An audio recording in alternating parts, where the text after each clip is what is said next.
అగ్రరాజ్యం అమెరికా అధ్యక్షుడిగా రెండోసారి ఎన్నికైన తర్వాత దూకుడుగా వ్యవహరిస్తున్న ట్రంప్కు ఏడాది కాకముందే చుక్కెదురైంది. తాజాగా జరిగిన పలు రాష్ట్రాల గవర్నర్ల ఎన్నికల్లో అధికార పార్టీకి ప్రతికూల ఫలితాలు వచ్చాయి. న్యూజెర్సీ, వర్జీనియా రాష్ట్రాల గవర్నర్లతో పాటు న్యూయార్క్ మేయర్ డెమోక్రాట్ అభ్యర్థులే జయకేతనం ఎగరవేశారు. వచ్చే ఏడాది మిడ్ టర్మ్ ఎన్నికలు జరగనున్న వేళ రిపబ్లికన్కు ఈ ఫలితాలు ఓ సవాలనే చెప్పవచ్చు. వర్జీనియా విజయం సాధించారు.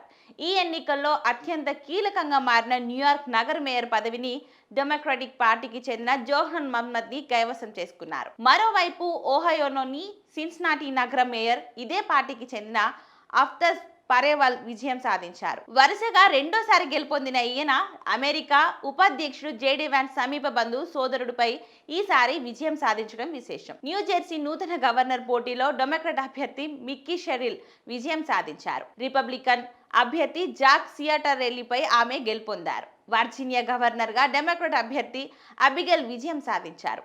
ఈ పదవి చేపట్టనున్న తొలి మహిళగా ఈమె రికార్డు సృష్టించారు. ఇక్కడ లెఫ్టినెంట్ గవర్నర్గా డెమోక్రాట్ అభ్యర్థి భారత సంతతి నేత గజాలా హష్మి విజయం సాధించారు. ఎన్నికల్లోనే ట్రంప్ కు ప్రతికూల ఫలితాలు వచ్చాయి. ఆయన పార్టీకి చెందిన అభ్యర్థులను పలు రాష్ట్రాల ప్రజలు తిరస్కరించారు. ఇటీవల వర్జీనియా, న్యూజెర్సీలో నిర్వహించిన పోల్లోనూ దేశంలో నెలకొన్న తాజా పరిణామాలపై ప్రతి 10 మందిలో 6 ఆగ్రహం వ్యక్తం చేసినట్లు తెలిపింది. కేవలం 3లో 1 వంతు మాత్రమే ప్రస్తుత పాలనపై సంతృప్తిగా ఉన్నాయని చెప్పారు. ఈ ఎన్నికల ఫలితాలపై బిగ్ బ్యూటిఫుల్ బడ్జెట్ బిల్లు సహా కేంద్ర ప్రభుత్వ ఉద్యోగుల తొలగింపు వంటి ట్రంప్ ప్రధాన విధానాలను ప్రభావం చూపాయనే వారి వాదన వినిపిస్తుంది.